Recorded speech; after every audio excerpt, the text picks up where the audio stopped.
Good morning students. आज हम 10वीं क्लास में फिजिकल में एक क्वेश्चन करते हुए खेलों द्वारा राष्ट्रीय एकता कैसे स्थापित की जा सकती है। खेलों द्वारा राष्ट्रीय एकता कैसे स्थापित की जाती है या राष्ट्रीय एकता कैसे क्या है, इसे कैसे बढ़ाया जा सकता है। भारतवर्ष एक विशाल देश है। इसमें बहुत से धर्मों और बहुत सी जातियों के लोग रहते हैं। इसमें विभिन्न प्रकार की भाषाएं, अलग अलग तरह की विचारधाराएं हैं। हम प्राय यह सुनते हैं कि भारत विविधताओं का देश है, विभिन्न विविधताओं से भरा हुआ है। वास्तव में जीवन में बहुत से पहलुओं में हमें एक दूसरे से भिन्न है। ये जीवन के बहुत से पहलू हैं जो हमें एक दूसरे से अलग करते हैं। यहाँ के लोग अलग अलग राज्यों तथा केंद्र शासित प्रदेशों में रहते हैं, अपने क्षेत्र को अलग करना चाहते हैं। यही कारण है कि भारतवर्ष में अनेक राज्यों में उग्रवादियों और आतंकवादियों का बोलबाला है। ये लोग दूसरे देशों के बल पर भारत के टुकड़े कर देना चाहते हैं। हर व्यक्ति पंजाब की, कश्मीर की और असम की समस्याओं से प्रेरित है। हम प्राय अपने क्षेत्रवाद को बढ़ावा देते हैं, जबकि हमें अपनी सोच को ऐसा करना चाहिए कि हमारे अंदर एक राष्ट्र भावना का समावेश हो सके। प्राय यह देखा गया है कि इस तरह की समस्याएं जब भी राष्ट्र के सामने आती है तो उसे राष्ट्र के विकास का मार्ग अवरुद्ध हो जाता है। जो राष्ट्र है उसके जो प्रगति का मार्ग है ना, वो अवरुद्ध रुक जाता है।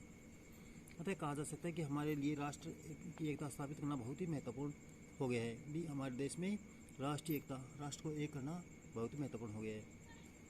वास्तव में यह इस समय की सबसे महत्वपूर्ण मांग है कि राष्ट्रीय एकता हमारे लिए इतनी आवश्यक है कि यदि इसकी तरफ उचित ध्यान नहीं दिया गया तो हम अपने देश का स्तर ऊपर नहीं उठा सकेंगे।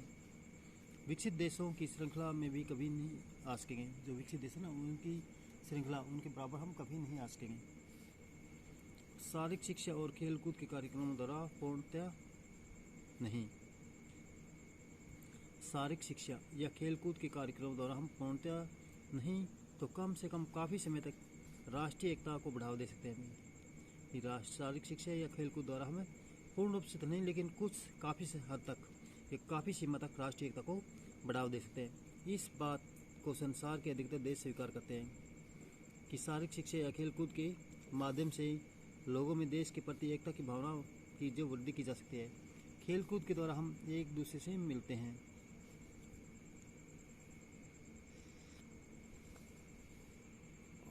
और आपस में नज़दीक आते हैं। हम दूसरे लोगों के रहन सहन के बारे में जानते हैं और अपने विचारों का आदान प्रदान करते हैं। खेलकूद में ऐसे अवसर आते रहते हैं जिसमें हम कई तरह की समस्याओं को आसानी से सुलझाते हैं।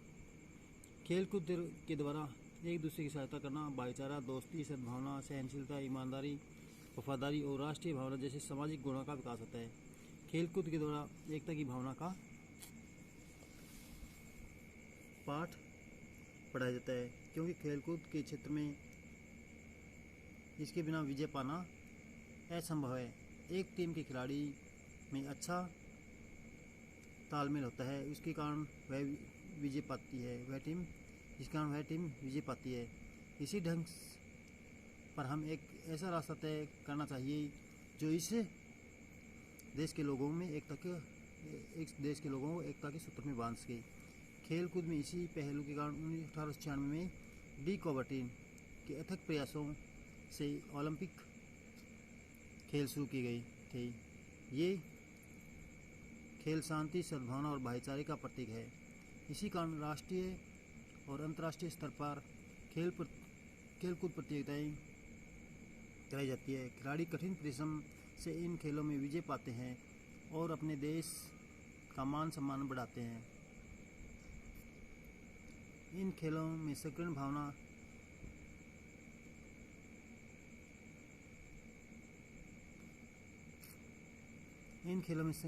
समाप्त हो जाती है। इस खेलों में राष्ट्रीय और अंतर्राष्ट्रीय एकता को बढ़ाने का प्रयास भी किए जाते हैं। इन खेलों में खिलाड़ी रंग, जाति, नस्ल आदि के भेदभाव को भुलाकर मिलजुल कर भाग लेते हैं। उसमें सहयोग, मैत्री, सद्भावना का उदय होता है। इसमें ऐसे गुणों का विकास होता है जो कि प्रत्येक राष्ट्र के लिए लाभदायक होता है। खेलों की प्रतियोगिताओं में अलग अलग राज्यों के खिलाड़ियों का इकट्ठे होना होता है, इसमें उन्हें भी विचारों का आदान प्रदान होता है। इससे फलस्वरूप हमें मैत्री, सद्भावना जैसे गुणों का विकास होता है। ये प्रतियोगिताएं हर वर्ष अलग अलग प्रांत में होती है, जिससे एक प्रांत के खिलाड़ी दूसरे प्रांत के लोगों से मिलजुलते हैं, जिसमें एकता की भावना आती है। राष्ट्रीय स्तर पर एक टीम के अलग अलग राज्यों से खिलाड़ी चुने जाते हैं। जब ये एक होकर खेलते हैं तो राष्ट्रीयता की भावना आती है। वास्तव में शारीरिक शिक्षा खेलकूद के दो पहलू हैं। और खेलकूद दो पहलू है, अच्छा और बुरा। खेलकूद राष्ट्रीय एकता पर दो तरफा प्रभाव डाल सकते हैं। यदि खेलकूद अच्छे ढंग से खेला जाए तो इसमें राष्ट्रीय एकता और भाईचारे और सद्भावना जैसे गुणों का विकास होता है। यदि इनको ठीक ढंग से न खेला जाए तो व्यक्तिगत मतभेद की भावना को बढ़ावा दे सकते हैं। लेकिन फिर भी हम इस बात को नहीं भूलना चाहिए कि राष्ट्रीय एकता को बढ़ाने के लिए खेलकूद हमारी सहायता करते हैं। खेलों के माध्यम से हम अपनी समस्याओं को अच्छे ढंग से सुलझा सकते हैं। इसी प्रकार यह कहा जा सकता है कि शारीरिक शिक्षा के कार्यक्रम के माध्यम से राष्ट्रीय एकता की भावना को विकसित किया जा सकता है। Thanks for listening, have a good day.